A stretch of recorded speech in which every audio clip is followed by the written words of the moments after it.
Daniel 9:26.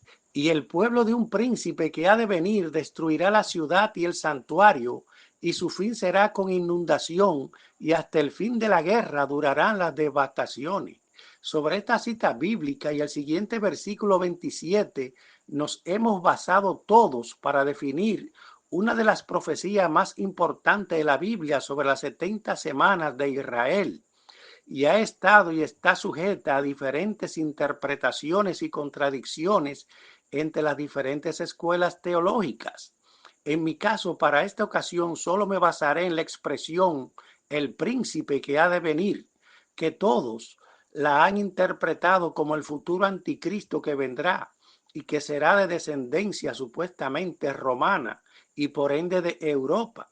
Pero yo le quiero agregar algo adicional, y es que ese príncipe que ha de venir tiene doble interpretación, cumplimiento y doble personalidad, ya que ese príncipe, cuando vino la primera vez, nadie se enteró ni lo reconoció, porque no es humano, sino un poderoso principado que está de parte del Imperio Romano, ya que en ese capítulo, según las conversaciones de los arcángeles Miguel y Gabriel con el profeta Daniel, se estaba hablando de principados espirituales del mal asignados a los diferentes imperios. Primero el de Persia, que había derrotado al babilonio, luego el de Grecia y luego el romano, ya que las batallas primero se dan en los cielos, sin que los humanos se enteren. Pues ahora este príncipe regresaría de nuevo, con la diferencia de que esta vez encarnará en un cuerpo humano, como veremos más adelante. A continuación citaremos los tres rasgos más sobresalientes del hombre de pecado. Primero, que del Dios de sus padres no hará caso. Segundo, ni del amor de las mujeres. Y tercero, que honrará al Dios de las fortalezas, esto es Zeus, el maligno. Decimos que estas tres características básicas las usamos todos cuando queremos referirnos al anticristo. Daniel capítulo 11, que es el otro cuerno pequeño del capítulo 8 de Daniel, aun sabiendo que son de diferentes procedencias y nacionalidades respecto al otro cuerno pequeño de Daniel capítulo 7. Toman este apunte. Veamos las citas bíblicas que mencionan a este personaje. Ezequiel 28 dice que es el príncipe de Tiro, lo que es hoy el Líbano. En Ezequiel 31 le dice el asirio. En Isaías 14 lo describe como el rey de Babilonia, lo que es hoy Irak y Asiria. Y en Daniel capítulos 8 y 11 le da nacionalidad siria. Igualmente sucede con la primera bestia del Apocalipsis, Anticristo, como imperio, capítulo 13, que las características que muestra, tales como leopardo, oso y león, les pertenecen a Siria, Grecia, Irán, persas e Irak, Babilonia, Siria. La profecía del capítulo 11 del profeta Daniel tuvo su cumplimiento en un personaje sirio llamado Antíoco Epífanes, prototipo del anticristo, y que yo sepa no tuvo ninguna descendencia judía. Sin embargo, como quiera, se usa ahí las tres características ya antes mencionadas. Entiendo entonces que el futuro anticristo también tendría esa descendencia, sangre asiria. Recuerden que solo el Señor conoce la verdadera descendencia de todos los humanos de parte de la madre y del padre. O sea que una gran mayoría tenemos varias descendencias, aún sin saberlo. Y por eso es que dice en Mateo 24 que el Señor enviará a sus ángeles a buscar sus escogidos, los judíos, ya que solo Él sabe quiénes son. La expresión el Dios de sus padres, y la cual usó el Señor cuando llamó a varios patriarcas. Éxodo capítulo 3, versículo 6. Al escribir el nombre de Dios con mayúscula, está sustentando esta cita que el anticristo tendría descendencia judía, el futuro y verdadero e inicuo. Pero yo sostengo que sería una falsa descendencia judía que él tomaría por varios motivos.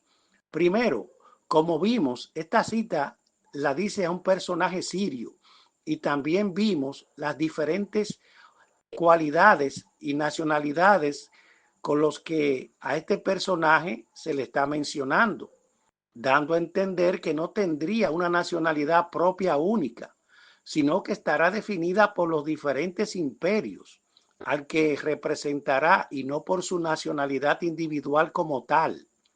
Tomen ese apunte. Además, Isaías 28:15 dice que el pacto que hará con los judíos será sobre el engaño, la falsedad y mentira. Y Apocalipsis 3:9 dice, los que se dicen ser judíos y no lo son, y son mentirosos. Además, Cristo, cuando se refirió al hombre de pecado, no dijo que sería judío, sino que vendría en su propio nombre. Es decir, no dijo yo soy hijo de nieto, bisnieto de fulano, perencejo, sutanejo, etc. Juan 5:43. También recuerden que la principal virtud del maligno es el engaño, la mentira. Y de eso se tratará ese futuro gobierno mundial. Respecto a que no hará caso del amor de las mujeres, todos sabemos quiénes son los que al menos legalmente no pueden convivir con mujeres, y son los papas o sacerdotes. Entraremos ahora con las 4 bestias que menciona el Apocalipsis.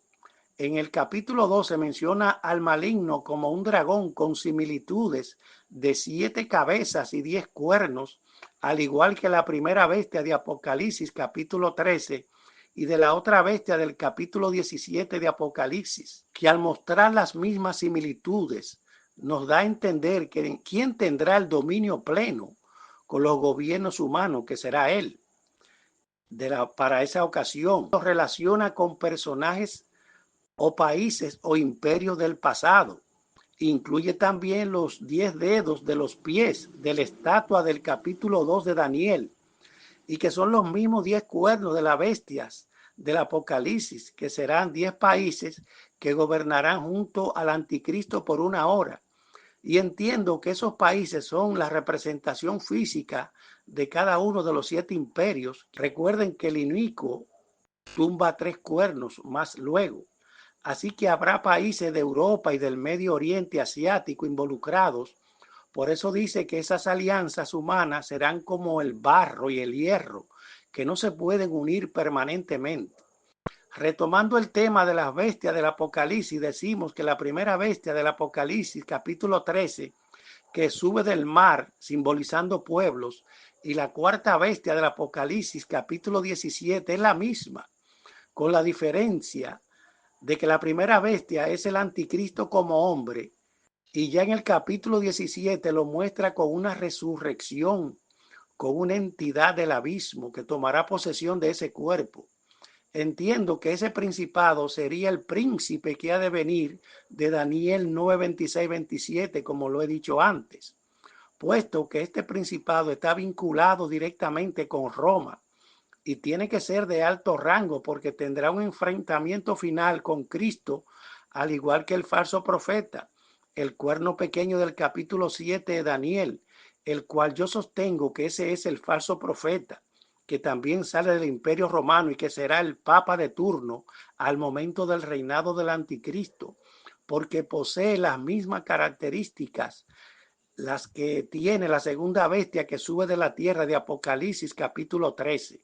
Quería estar poseído por una entidad espiritual poderosa, tal como lo demuestran sus milagros y rol principal de marcar e infundir aliento a la imagen, y ejercerá toda autoridad sobre la primera bestia, que es el anticristo, que más bien jugaría un papel de adoración, haciéndose pasar por Dios. Daniel 11:36, según de Tesalonicenses capítulo 2, versículo 4.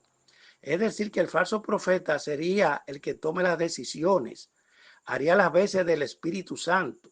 Así que habría una dupla vaticana. Recuerden que Cristo dijo que las obras y milagros él las hacía por el Espíritu de Dios que estaba dentro de él, confirmando así la Trinidad divina. Mateo 12:28. El maligno estará imitando a la Trinidad divina en ese momento. Retomando el tema de la mujer que va sentada encima de la bestia, es decir, si va encima es porque tendrá un papel estelar. Esa religión mundial, específicamente en su sede principal, decimos entonces que se muestra con suficiente detalle y claridad quién es esa mujer que va montada encima, que lo vincula directamente con un papa. Y de ser así, nadie más indicado que un papa famoso y querido por muchos, el papa viajero, que aún su iglesia no lo olvida hoy día, y que muchas profecías dijeron que resucitaría basándose en Apocalipsis 17 con respecto a los 7 reyes, y que él sería el sexto y también el octavo, y que como regresó de la muerte luego de aquel famoso atentado, coincidiendo con la herida mortal que sufrió una de las cabezas de la primera bestia. Recuerden que también el Vaticano en 1798 recibió una herida mortal cuando Napoleón le quitó la autoridad al papado. Y en verdad, con respecto al atentado del Papa Viajero, creo que fue la primera vez que se maravillaron los habitantes de la tierra, al menos un gran número. Además, su entierro fue misterioso, trapezoide, vampiresco, como si previamente a esa institución le habrían comunicado las entidades del mal sobre una futura resurrección. Aparte de que conservan intacto su cadáver y se dice que le inyectan sangre humana en fechas específicas. Y tanto su nacimiento como en su muerte sucedieron eclipses solares. Pero sucede que esa profecía más luego se cayó, supuestamente porque luego de su muerte le han sucedido 3 papas, sumando 9, cayéndose así esa tesis. Sin embargo, como dijimos que la nacionalidad y rol del inicuo va sujeta a la institución o imperio a la cual representa, decimos que la mujer de Apocalipsis 17, tal como la describe el ángel, que esas 7 cabezas en su ubicación territorial de esa ciudad es conocida como la ciudad de las 7 colinas, las cuales hasta nombres tienen y a la vez son 7 reyes e imperios mundiales. Y aunque ese pequeño cuerno del Vaticano, el cual Daniel dice que parecía más grande que sus compañeros, y tiene lógica ya que es pequeño físicamente, pero tiene influencia mundial, aunque tiene autonomía limitada ya que sigue ligado al sexto imperio romano al momento de la revelación de Juan, tal como lo demuestra Apocalipsis 17. Por lo tanto, la cabeza principal de dicho imperio romano revivido como tal estaría encabezada por el Papa Viajero como séptimo, ya que no solo su iglesia, sino el mundo lo tiene como el principal. Porque si en verdad alguien debería resucitar, según Apocalipsis 17, de esta generación que casi termina, debería ser el Papa Viajero. Diríamos también que el príncipe que ha de venir, que no es humano como la mayoría cree, sería el octavo rey en ese cuerpo poseído. Viene siendo como un 2 en 1. Así que queda desmontado el mito de la nacionalidad específica individual, aunque del Papa Viajero se dice que de parte de su madre tenía descendencia judía. Además, la expresión que dice Apocalipsis 17, que se maravillarán los habitantes de la tierra viendo la bestia que era y no es y será, no creo que sea algún atentado del momento de su reinado, aunque en Zacarías capítulo 11 y en Ezequiel 28 muchos lo relacionan a un atentado en pleno gobierno del anticristo. Y a lo mejor ocurra, pero para mí esa expresión de maravillar se aplica es a alguien que actualmente esté muerto y resucite para ese tiempo. Y ese sería el Papa Viajero, porque todavía tendrían memoria de él cuando estuvo vivo. Además, todas las uniones que se darán con la gran ramera serán coyunturales, ya que la profecía dice que al final aborrecerán a la gran ramera todos, porque el Señor lo quiso así. Acontecer a muy en breve. El Señor me entrega a manos de un ángel. Aquel ángel me dijo: consiervo mío, ven que te voy a mostrar lo que mi Padre me ha dicho que te muestre. Empezamos a descender del espacio. Mientras íbamos descendiendo del espacio, llegamos, era como una iglesia muy grandísima, católica. El ángel me dijo: este es el Vaticano, este es Roma donde estamos. Ahora ven que es necesario que entremos por este lugar. Y en aquel momento me dijo: consiervo, mi Padre no entró en este lugar porque es abominación delante de él. Pero ahora quiero que vayas y observes y escuches, consiervo, para que lo cuentes a la humanidad, porque esto está muy cerca. Empecé a ver cómo había muchos sacerdotes con sotanas negras. Esos sacerdotes tenían una reunión y se movían de allá para acá. Yo veía que bajaban por un sótano, veía que abajo de aquel lugar había unas escaleras de metal.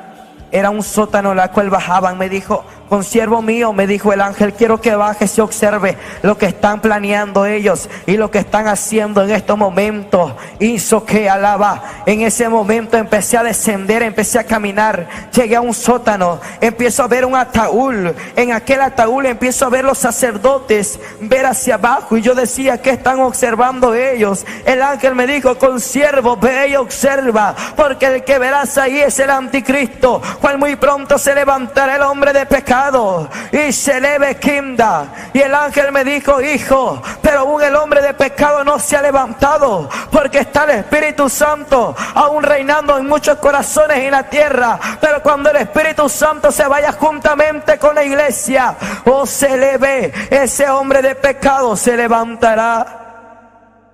Me empecé a acercar. La sorpresa la mía, que aquel hombre que estaba en aquel ataúd era Juan Pablo II. Yo le digo al ángel, ¿por qué él está en este lugar si él está en el infierno?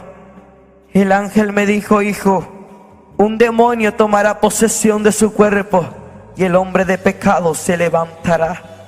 Y a muy en breve se acontecerá todo esto. Me dijo, ahora te muestro cuando aquel hombre de pecado se levante.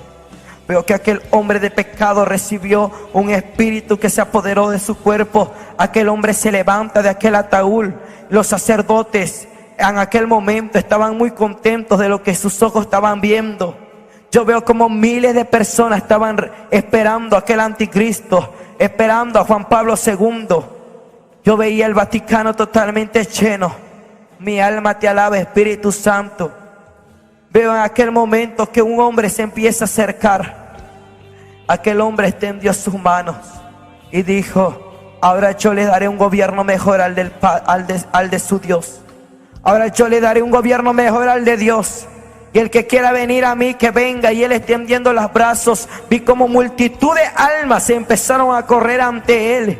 Y él dijo, y el que quiera venir a mí, déjese marcar por el sello de mi Padre. Yo vi como las almas empezaban a marcar con un sello en su mano y un sello en su frente. Y el ángel me dijo, consiervo mío, todo esto está por acontecer. Ve y anúncialo, y mi Padre ha permitido que revelártelo, porque todo está por acontecer.